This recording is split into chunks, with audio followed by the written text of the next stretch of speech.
할렐루야. 여러분 반갑습니다.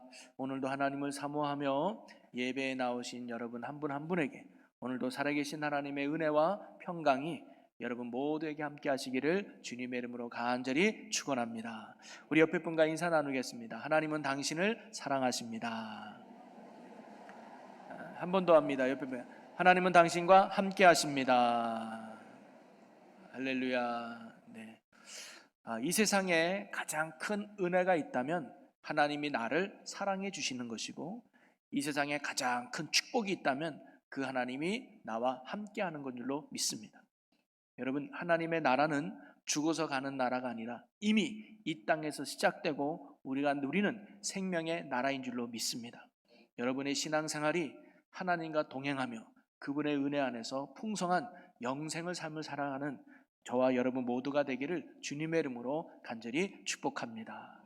오늘 집사님이 봉독한 본문 말씀을 가지고 은혜 받은 품꾼이라는 제목으로 오늘도 하나님의 말씀을 나누려고 하는데요. 사실 마태복음 19장과 20장 오늘 본문은 연결되어 있는 말씀이라고 할 수가 있습니다. 그 증거가 뭐냐면 19장 마지막 절과 오늘 우리가 읽은 본문 마지막 절이 똑같아요. 한번 볼까요? 자, 30절 말씀을 보겠습니다. 그러나 먼저 된 자로서 나중되고 나중된 자로서 먼저 될 자가 많으니라. 그런 후에 20장 말씀을 하시면 마지막 절에 16절 이와 같이 나중된 자로서 먼저 되고 먼저 된 자로서 나중되리라. 이렇게 말씀하시면서 오늘 우리가 읽은 본문 말씀은 19장의 말씀의 이해를 돕기 위해서, 그리고 중요한 가르침을 더 강조하기 위한 비유의 말씀이라고 할 수 있겠습니다. 여러분, 19장 말씀의 내용이 뭡니까? 한 부자 청년이 예수님을 찾아와서 어떻게 하면 영생을 얻을 수 있습니까? 라고 물어봐요.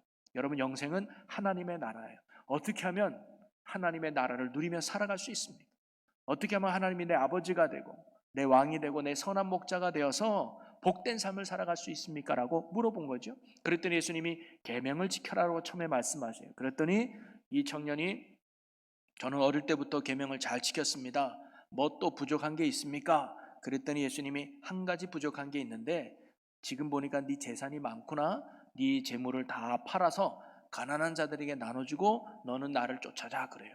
그랬더니 이 청년이 재물이 많음으로 근심하며 돌아갔다 그래요. 이 청년은 예수님보다 재물이 소중해서 재물을 포기하지 못했던 거죠. 그리고 돌아가자 예수님이 제자들에게 말합니다. 부자가 천국에 들어가는 건 이만큼 어려우니라 라고 얘기해요. 여기서 말하는 부자는요, 돈이 많은 사람을 말하는 것이 아닙니다. 돈이 많은 사람을 말하는 게 아니고 부하려고 하는 사람, 즉 돈을 사랑하고 돈을 내 삶의 주인으로 섬기는 사람을 말하는 거예요. 이런 사람은 천국에 들어가기가 힘들다는 거죠. 그랬더니 제자들이 묻습니다. 그러면 누가 구원을 얻을 수 있다는 말입니까? 이 땅에 살아가면서 돈 없이 어떻게 살아갑니까? 그럼 누가 구원을 얻을 수 있습니까? 라고 물어봤더니 예수님이 이렇게 대답합니다. 하나님으로 다 하실 수 있느니라. 이 말은요, 구원은 하나님께 있다는 거예요. 내게 있는 것이 아니라 하나님께 구원이 있다는 말씀을 예수님이 하신 건데, 이 말씀을 듣고 제자인 베드로가 이렇게 물어봐요. 예수님, 우리는 예수님을 위해서 모든 걸 포기했고 주를 쫓았습니다. 이렇게 모든 것을 포기하고 주를 쫓은 우리에게는 무엇이 있습니까? 라고 물어봐요. 그랬더니 예수님께서 19장 29절에 이렇게 말씀하셨습니다. 우리 같이 읽어보겠습니다.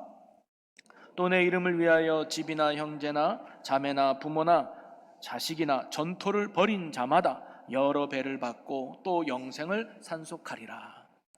네가 만약에 나를 선택하기 위해서 이 세상의 것을 네가 포기하고 내려놓았다면 이 땅에서 더 많은 배나 얻을 것이다. 그리고 영생 또한 얻을 것이다 라고 예수님이 말씀하시는 거예요.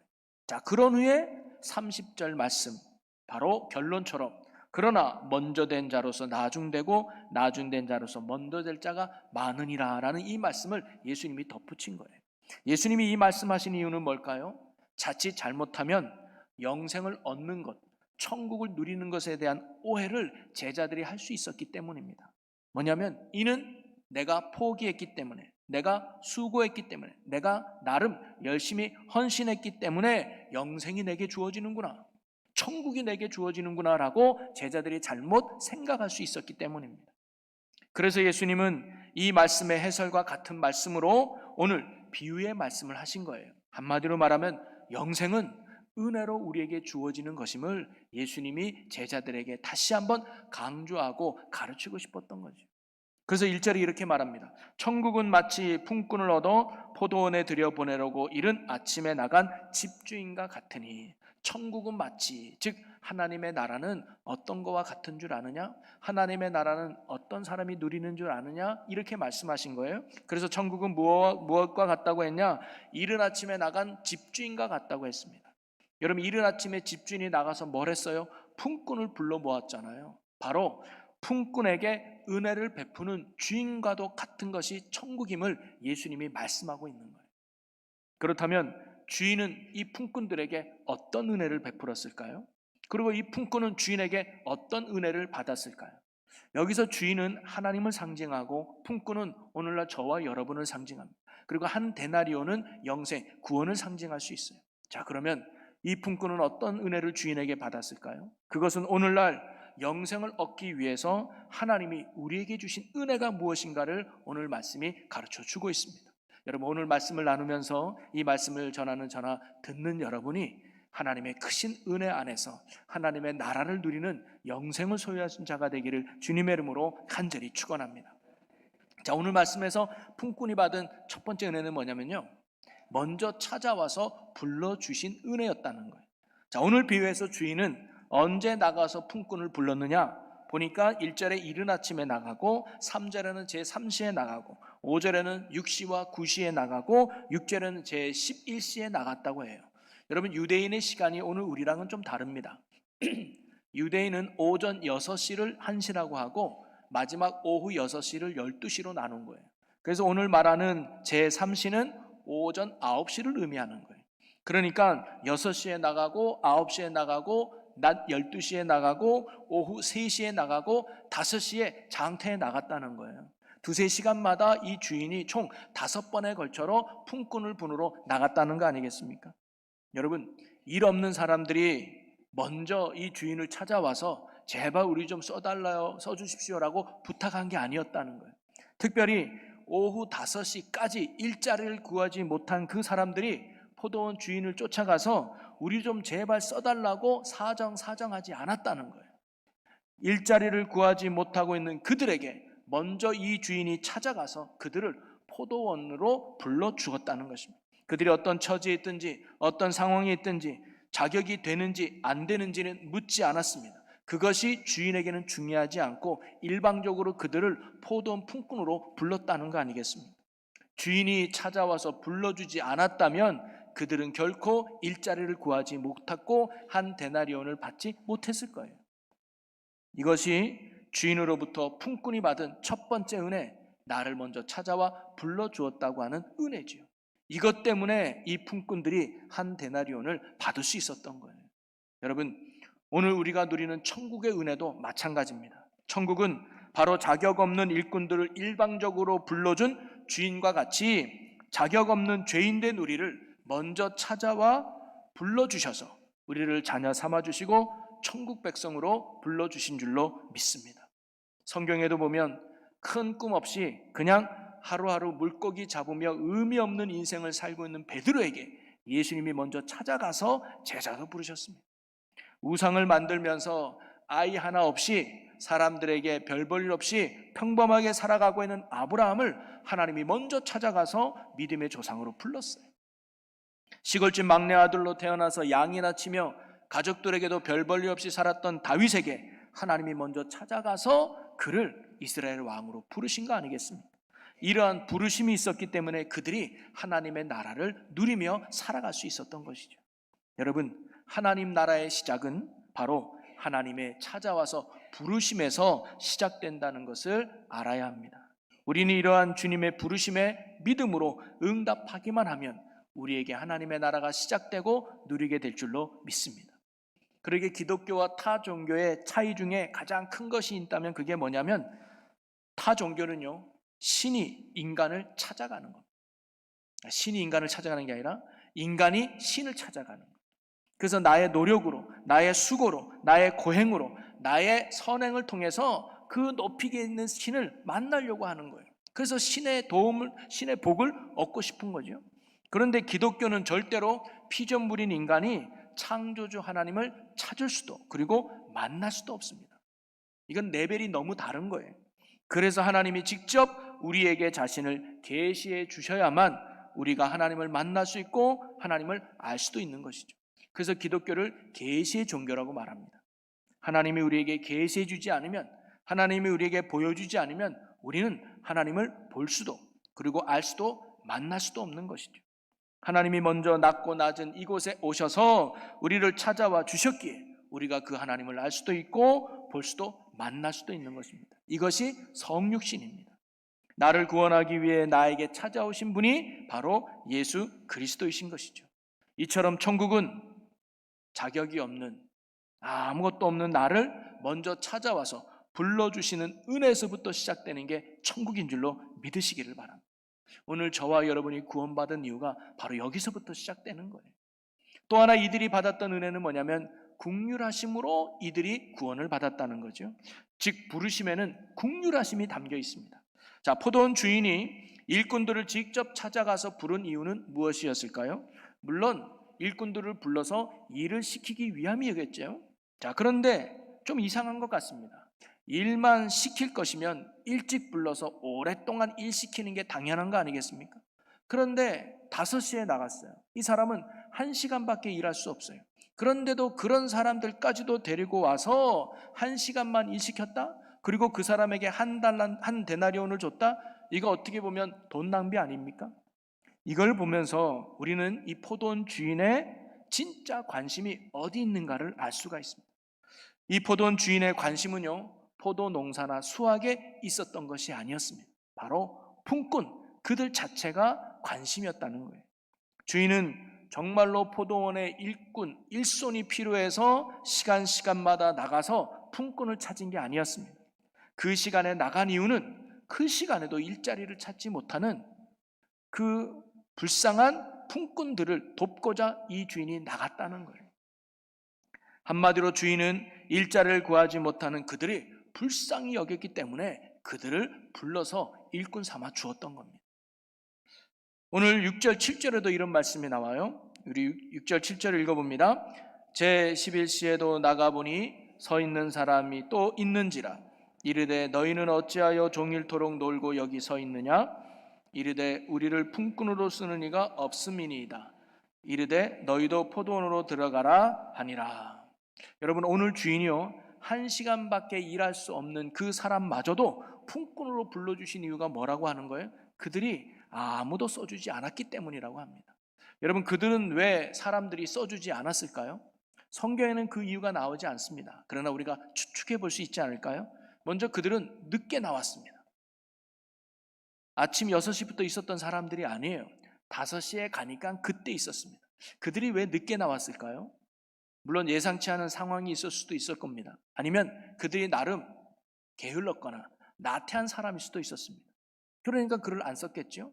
또는 장애를 가진 사람일 수도 있었지 않겠습니까? 뭔가 신체적인 결함이나 단점이 있어요. 그러니까 사람들이 쓰기 어려웠을 겁니다. 또는 재주와 능력이 부족한 사람 아니었을까요? 뭔가 일을 시키면 잘할 수 있는 효율적 능력이 있어야 되는데 이들에게는 전혀 그런 능력을 찾아볼 수 없는 너무나도 연약하고 부족한 사람들이지 않았을까요? 그러니까 누구도 그 사람들을 품꾼으로 쓸 마음이 없었던 거죠. 그런데 주인은 이토록 아무도 써주지 않는 그들을 뭐예요? 불쌍히 여긴 거예요.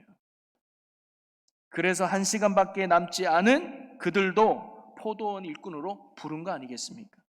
결코 그들이 능력이 있어서 자격 조건이 맞아서 성실해서 부른 것이 아니었습니다.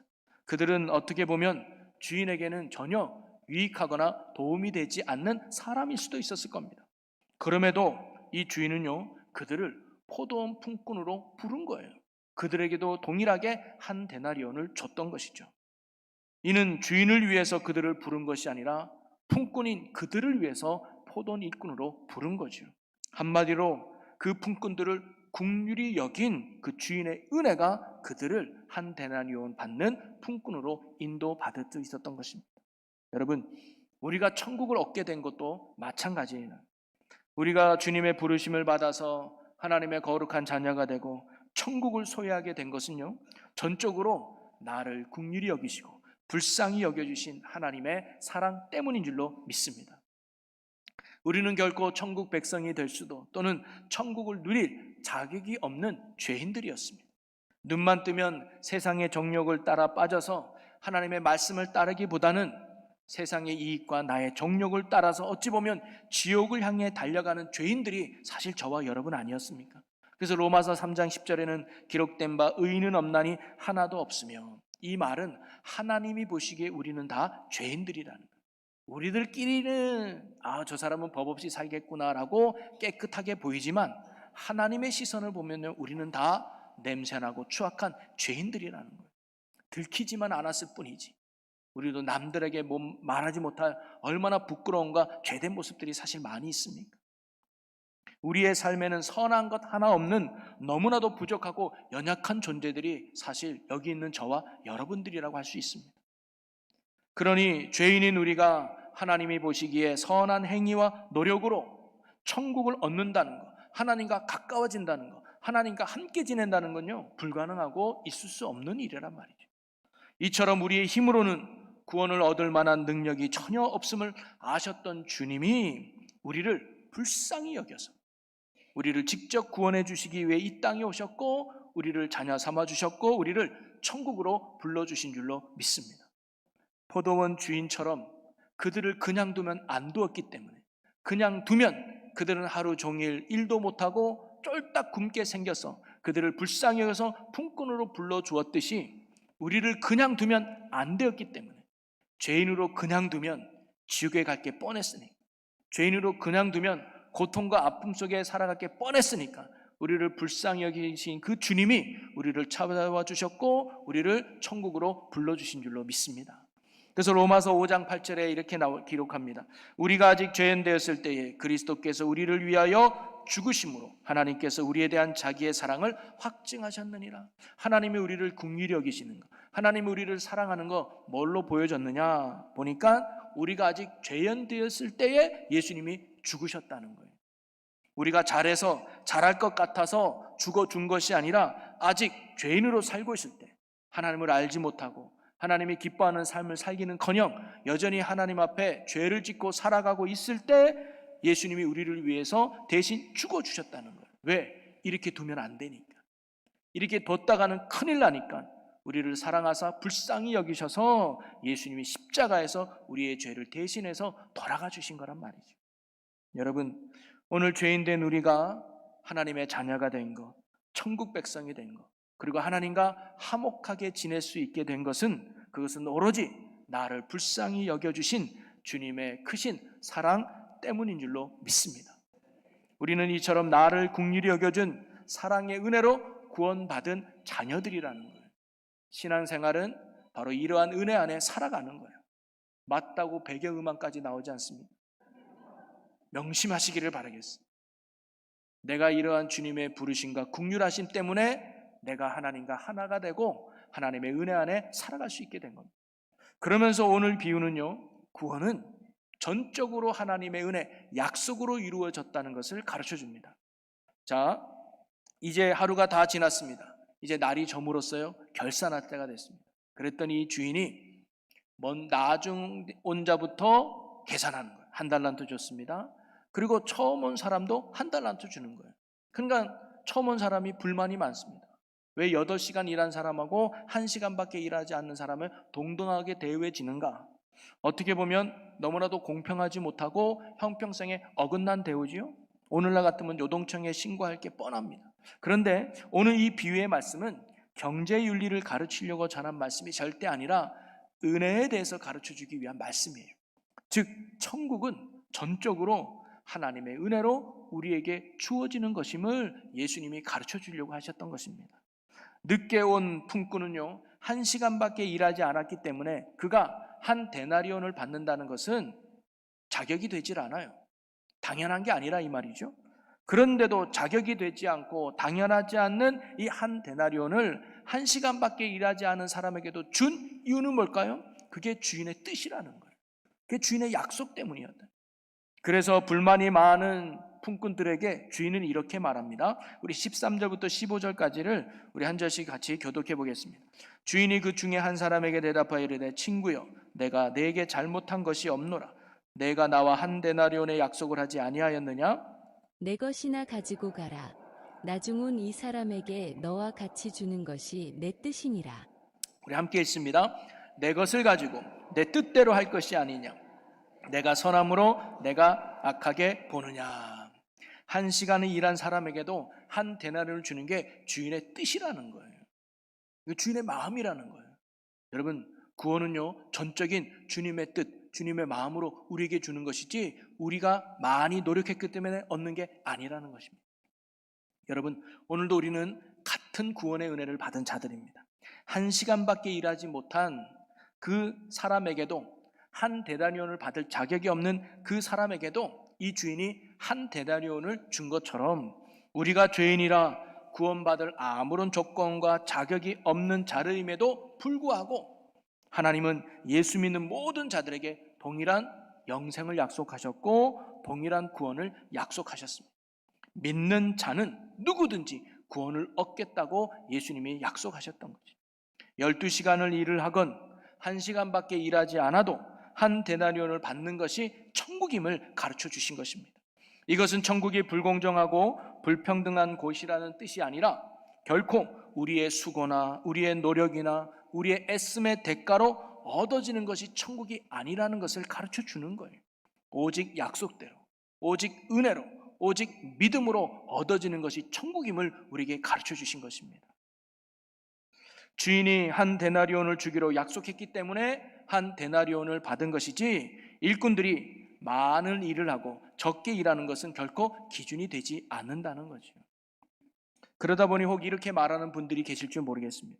저는 모태신앙입니다. 어릴 때부터 교회를 다녔고 신앙생활을 해왔습니다. 한평생 교회에 충성했으며 헌신했습니다. 내 인생의 많은 시간과 돈을 주님을 위해서 바쳤습니다. 항상 좁은 길로 가려고 애쓰고 말씀대로 살려고 애썼습니다. 남들은 주일날 놀러 갈 때 나도 놀고 싶지만 그걸 포기하고 예배 자리에 나왔습니다. 수요일 저녁에도 집에서 편히 쉬고 싶지만 그걸 이기고 교회에 나와 예배 드렸습니다.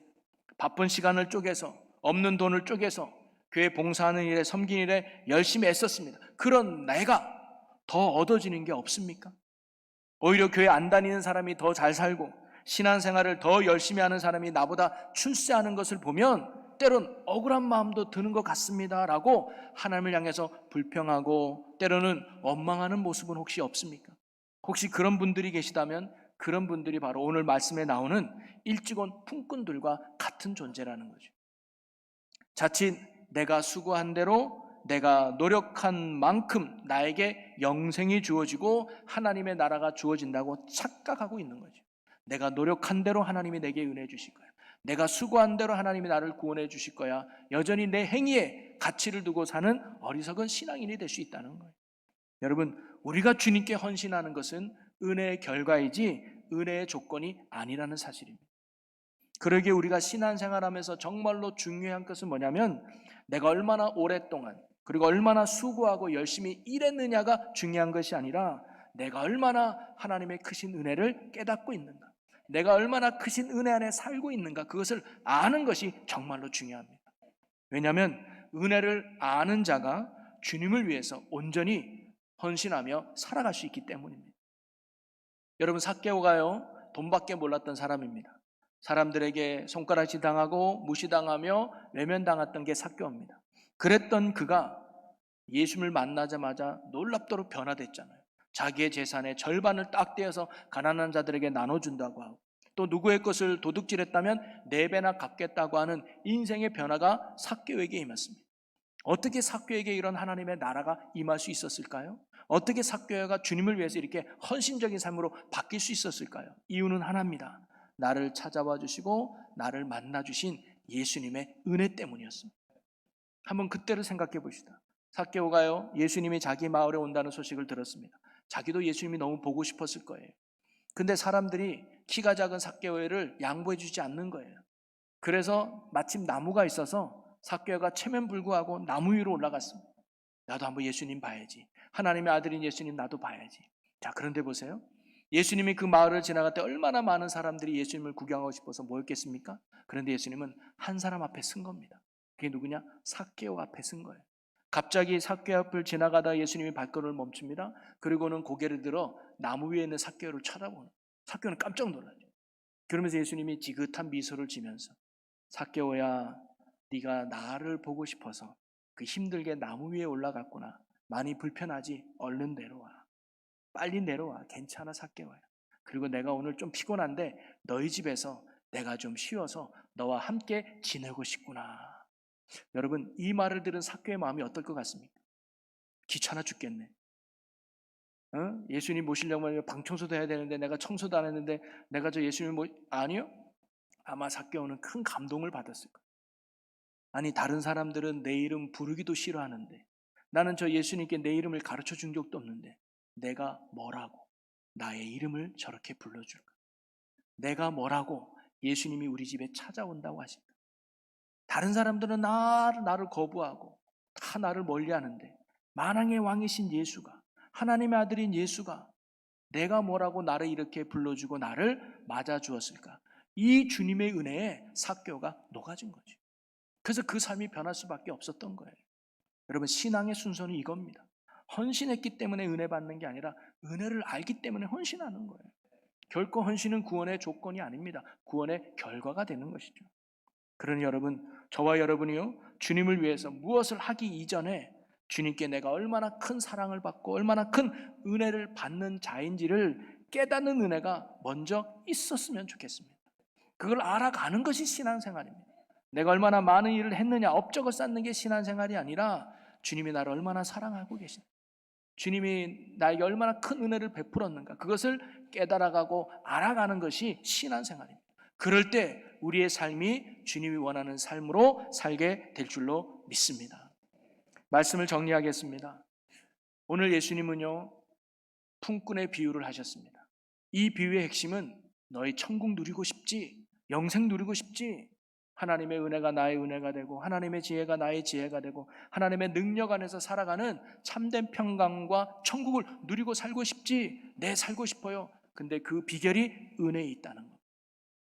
내 노력이나 내 수고에 있는 것이 아니라 전적인 하나님의 은혜와 사랑이 있다는 것을 예수님이 가르쳐 주시는 거예요. 그리고 이 은혜를 깨닫는 자만이 누리게 될 줄로 믿습니다.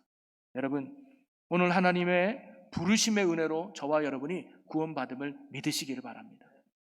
우리가 먼저 구원해 주세요라고 얘기해서 구원해 준 게 아니라 우리가 아직 죄 가운데 있을 때 하나님이 먼저 우리를 찾아와 주신 거예요. 우리를 먼저 불러주신 것이죠. 그리고 그 부르심에는 주님의 아주 진한 사랑이 담겨져 있습니다. 그냥 두게 너무 안타까우니까 포도원 주인이 1시간밖에 남지 않았지만 이거마저 그 사람을 부르지 않으면 그 사람은 하루 공치는 거예요. 그럼 하루 정도 가족들이 꼴꼴 굶어야 되는 거예요.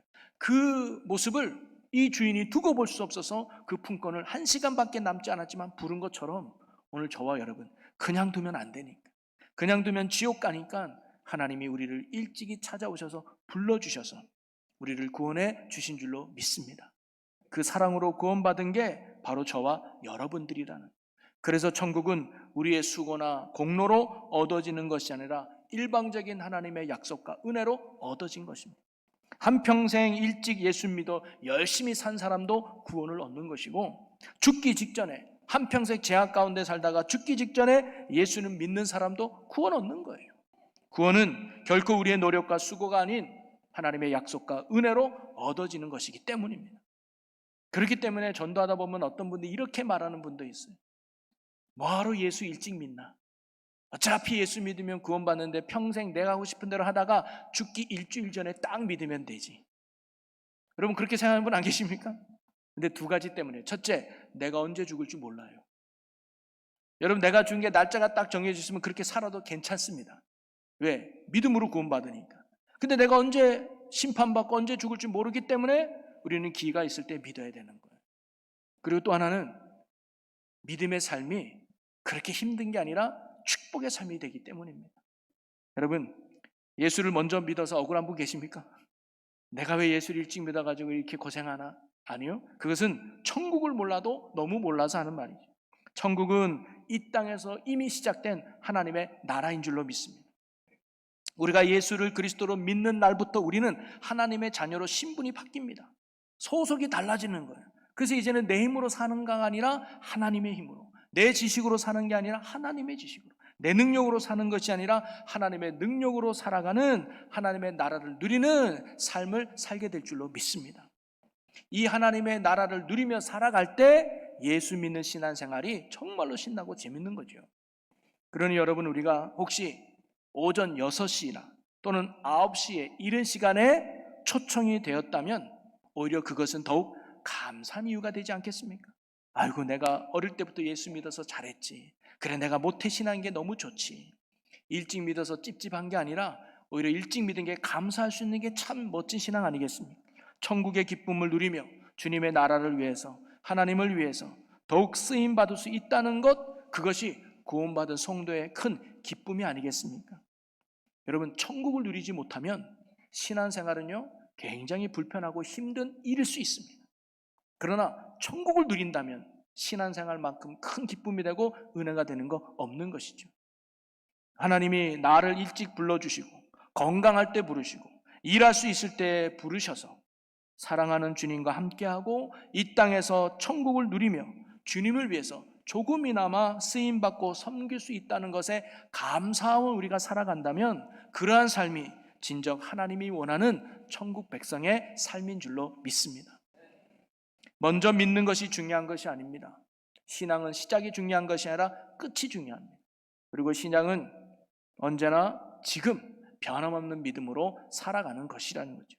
지금 먼저 된 자가 되어야 한다는 마지막 말씀을 되새기면서 우리가 나중된 자가 되지 않도록 늘 주님의 은혜에 감사하며 오늘 나를 부르시고 구원하신 그 은혜와 사랑에 감사하며 기쁨으로 순종하고 감사함으로 나아가는 저와 여러분 모두가 될 수 있기를 주님의 이름으로 간절히 축원합니다.